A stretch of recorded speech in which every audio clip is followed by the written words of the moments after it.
आज बिहार के सम्मानित शिक्षा मंत्री को मेरा एक मैसेज है। मंत्री जी, थोड़ा ध्यान दे दीजिए ना बच्चों पर। क्यों कुंभकर्णी नींद में आप सो गए हैं?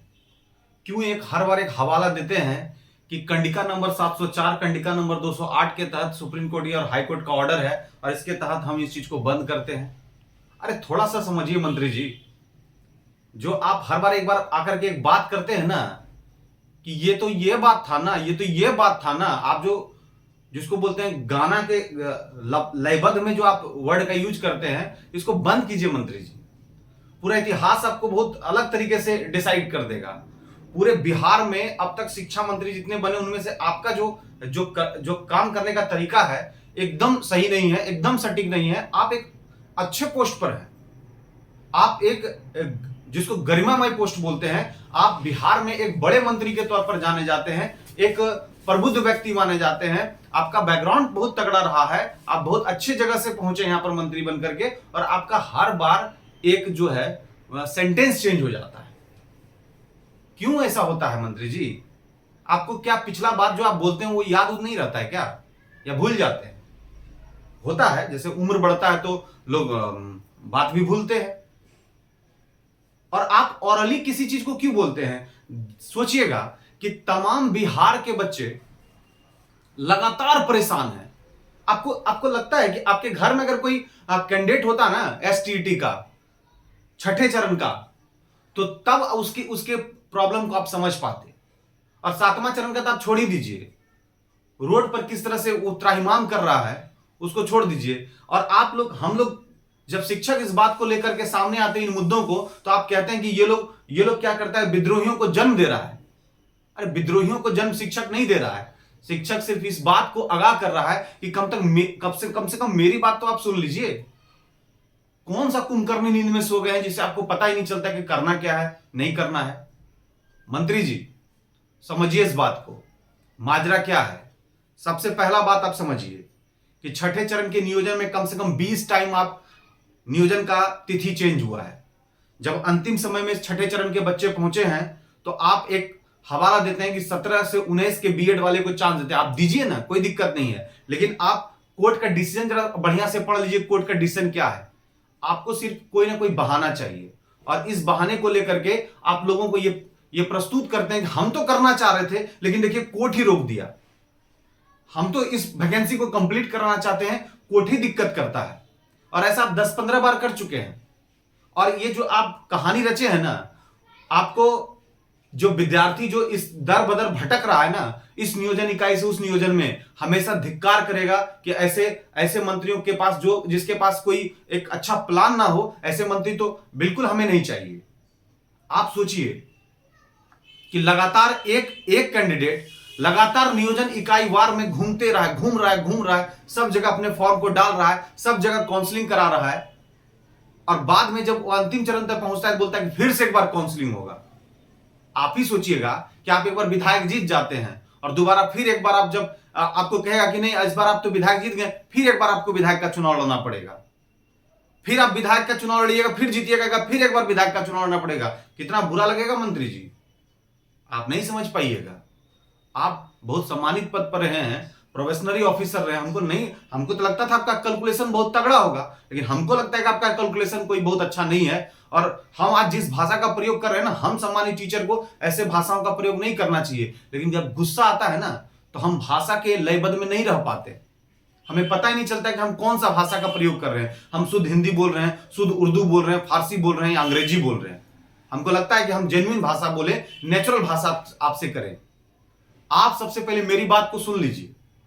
सही माने में जो कैंडिडेट हैं एसटीटी के छठे चरण के, वो बहुत अच्छे तरीके से धरना प्रदर्शन करके आप तक अपनी बातों को पहुंचा रहे हैं। और आप हैं कि आपको कोई मतलब नहीं है, आप हवाला दे रहे हैं कि भाई कोर्ट का ऑर्डर है, कोर्ट के ऑर्डर को हम करेंगे, कोर्ट पर हम इसके अगेंस्ट फाइल करेंगे, हम नहीं लेंगे। आपको जिसको लेना है लीजिए, लेकिन कम से कम इन लोगों के साथ ऐसा व्यवहार नहीं कीजिए। और रहा बात ना उस्काने का बात, तो आपको जब अच्छे तरीके से लोग बात करते हैं तो आप कहां सुन पा रहे हैं? एसटीटी के जो जितने भी अभ्यर्थी हैं वो बैठ करके चुपचाप से आपसे बोलते हैं कि आप जो है नियुक्ति की प्रक्रिया तेज कराइए। 2011 में एसटीटी पास करता है, 2019 में आपसे फॉर्म भरवाते हैं, 2022 का दर दर उसका ठोकर करवाते हैं, हर एक नियोजन इकाई में उसको घुमवा दिए हैं, पूरा बिहार दर्शन करा दिए मंत्री जी। और पूरा बिहार जब दर्शन वो कर रहा है तो सोचिएगा कि किस स्थिति में, किस परिस्थिति में, कितना मेंटल डिसऑर्डर हो रहा होगा उसको। हर दिन सोच रहा होगा कर क्या रहे, परिणाम क्या होगा, इसका परिणाम निकल के सामने क्या आएगा। और रही बात, किसी एक लोग ने कहा था कि आप एकेडमिक करियर को देखते हैं, आप जो बनाते हैं मेरिट को बनाते हैं। एक काम करते हैं, आप सभी मंत्रियों का एक बार मेरिट बनवा लेते हैं। पहले के जमाने में मार्क्स का फीचर्स, अभी देखिए अभी जितना एग्जामिनेशन हो रहा है, ऑब्जेक्टिव की संख्या बढ़ी है तो लोगों का परसेंटेज बढ़ेगा। जैसे जैसे समय बीतता जाएगा लोगों का परसेंटेज बढ़ेगा ही ना।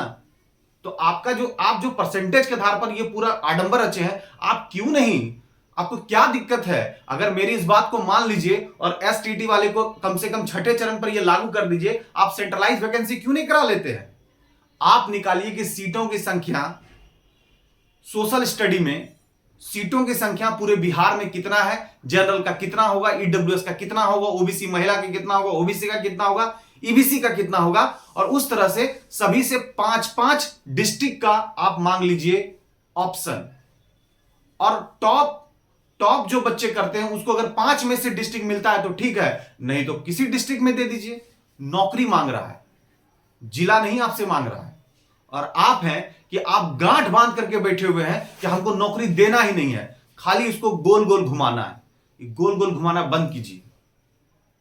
ये आपको पूरा इतिहास आज के बाद जो ऐतिहासिक सिस्टम में जब भी शिक्षा मंत्री की बात होगी तो आपकी बात जरूर की जाएगी कि एक मंत्री आए थे, शिक्षा मंत्री, जो बार बार अपना स्टेटमेंट चेंज कर रहे थे। लिखित का भी कुछ मतलब होता है ना। जो आप रिटर्न चीजों को लिखे हैं, 7वें चरण में आप रिटर्न में लिखे हैं कि मेरिट वाइज सिस्टम को बनाया जाएगा।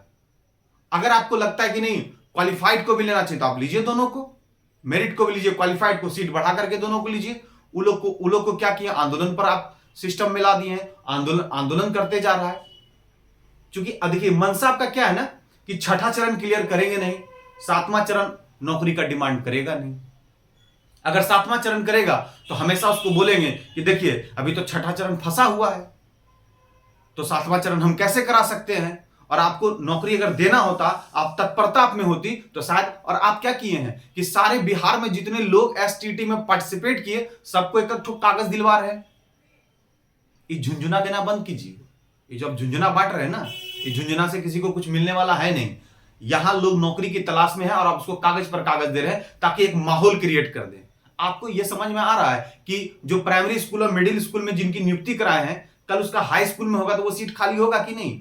क्या आप उस पर फिर पुनर्नियुक्ति कराएंगे जो वेटिंग लिस्ट में होंगे? नहीं कराएंगे मंत्री जी।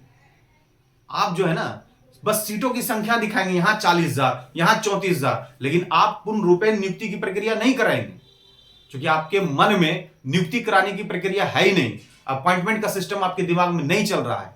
आप सम्मानित व्यक्ति हैं, हम फिर से आपसे रिक्वेस्ट करते हैं कि पहले ये जो बार बार काउंसलिंग की प्रक्रिया इसको बंद कीजिए, सेंट्रलाइज काउंसलिंग की व्यवस्था कराइए। और आप तो मंत्री हैं, जब आपके स्टेटमेंट से सारा चीज चेंज होता है तो एक बार छठे चरण में सेंट्रलाइज वैकेंसी का व्यवस्था कराइए।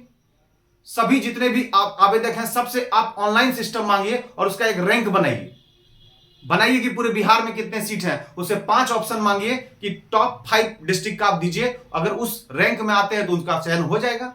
वो दर बदर जो ठोकर खा रहा है हर जिला से, इस जिला से उस जिला, उस जिला से उस जिला, ये सब काम बंद कराइए। और आपकी प्रक्रिया बहुत ही दयनीय प्रक्रिया है। ये तो वही प्रक्रिया होगी कि आप दौड़ लगाओ, जितना दूर तक दौड़ेगे उतना आपकी जमीन हो जाएगी।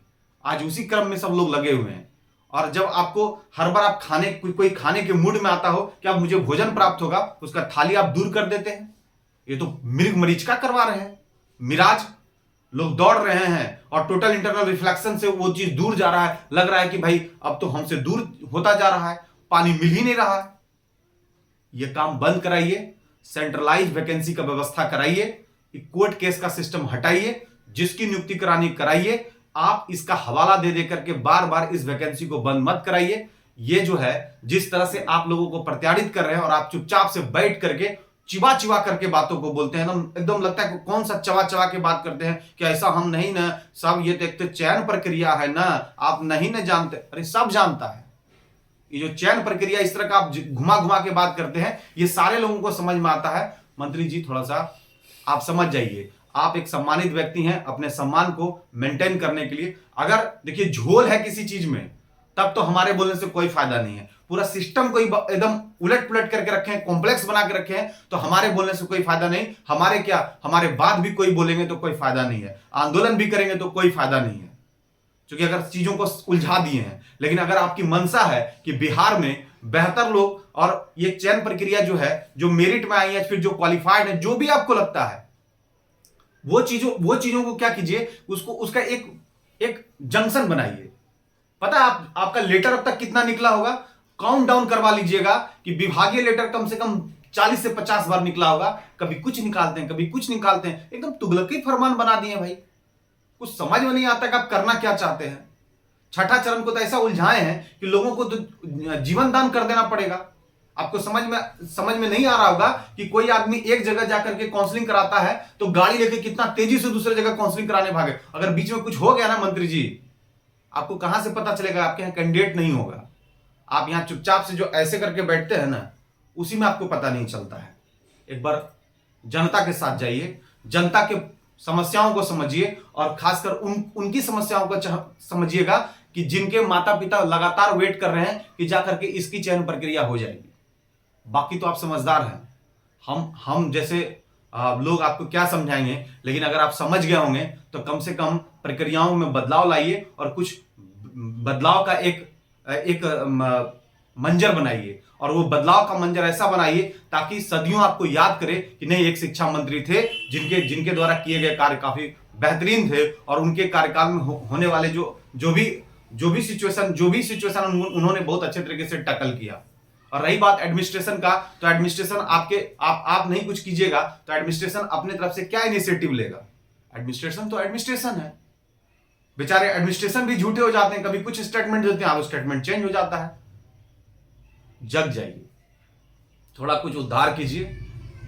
विकास की बात करते हैं, विकास का जो प्रारूप है उसके समझ को बढ़ाइए, और लोगों का सबसे पहले विश्वास जीतिए।